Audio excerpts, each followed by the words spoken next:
everybody, I'm Tom Vasel, and today we're taking a look at a game called Gems of Iridescia. This is a game in which you have some explorers. You're going out to find gems so that you can repair relics with them. Let's take a look at how it plays.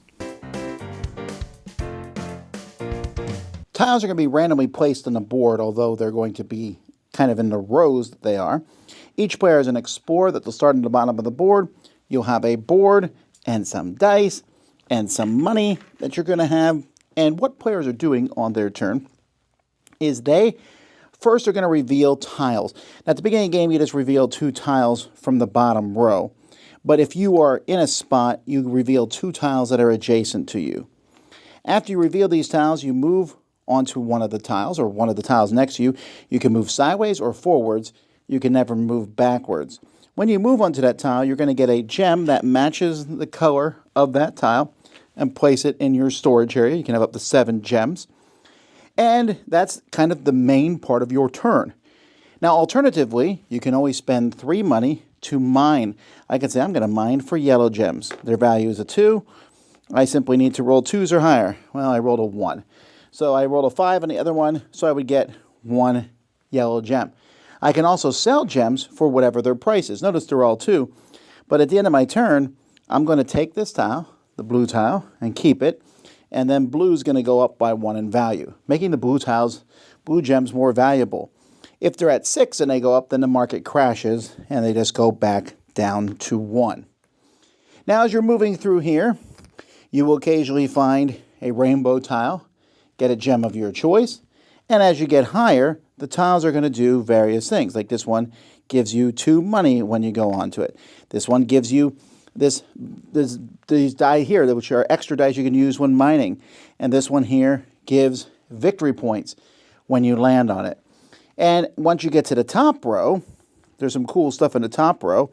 That one gives you 10 points, but also when you get to the top row, you'll take one of these royal tiles, this one being worth 7 points, and then everyone else is going to, you'll start removing tiles from the board, forcing people to climb faster if they haven't.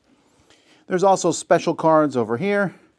Special cards can be bought for money.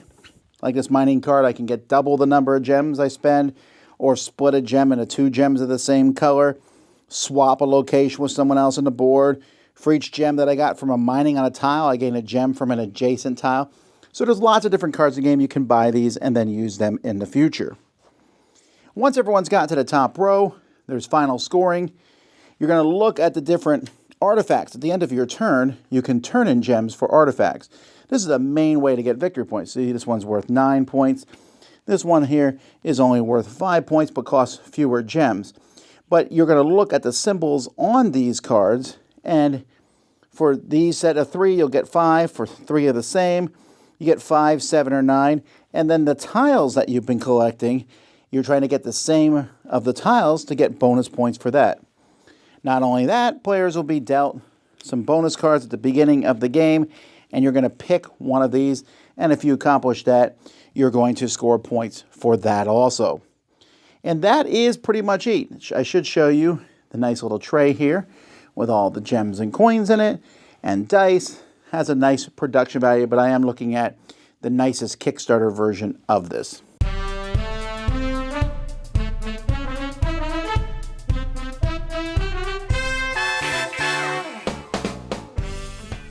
This game here from Rock, Stone, and Dice is a game that is in that elusive category these days of the light or mid-weight game that a lot of people just don't make these days. We talk about the heavy games, whether they're Eurostyle or dungeon crawls or some gigantic fight.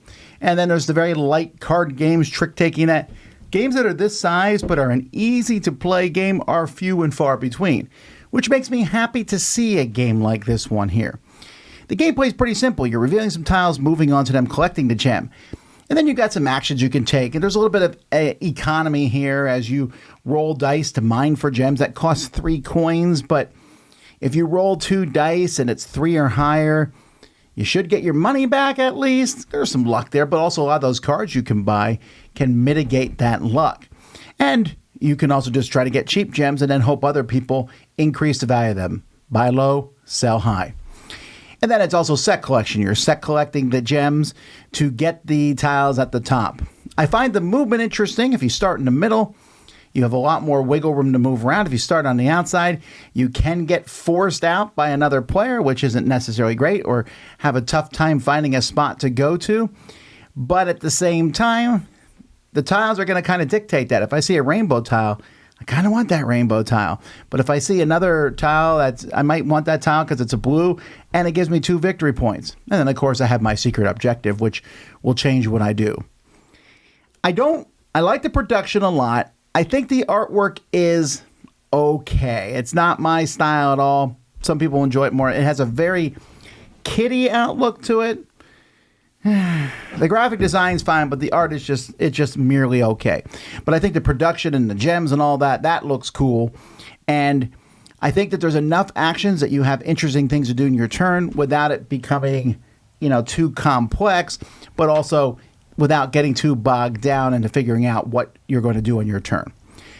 Simple game. Like I said, you're collecting stuff, moving to the top. It doesn't overstay its welcome. It says 60 to 90 minutes here, but it's likely going to be closer to 60 unless you have people sitting and taking a long time to think on their turns. A little bit of economic, a little bit of move and collect and pick up and delivery. Nothing here is outstandingly unique per se, but it comes together in a good, solid game that I think, like I said, we don't have enough of. You get to chuck dice, you get to collect gems. That's fun. Cities of Iridescia is a 7.5 out of 10 for me. It's the kind of game that I would recommend to families. It's the kind of game I'd recommend to strategic gamers if they're looking for something just to kind of let their minds, looser for a while. And I found it to be interesting and a fun theme to collect the gems and turn them in for stuff on top of that. So that's Gems of Iridescia. I'm Tom Vasel, and you've been watching the Dice Tower.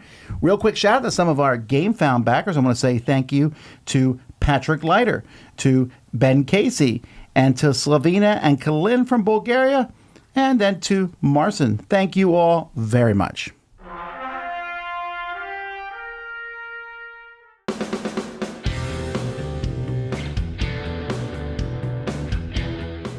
Hey everybody, thanks for watching this video. If you like this review or whatever you just watched, wasn't it amazing? Check out our channel, Dice Tower.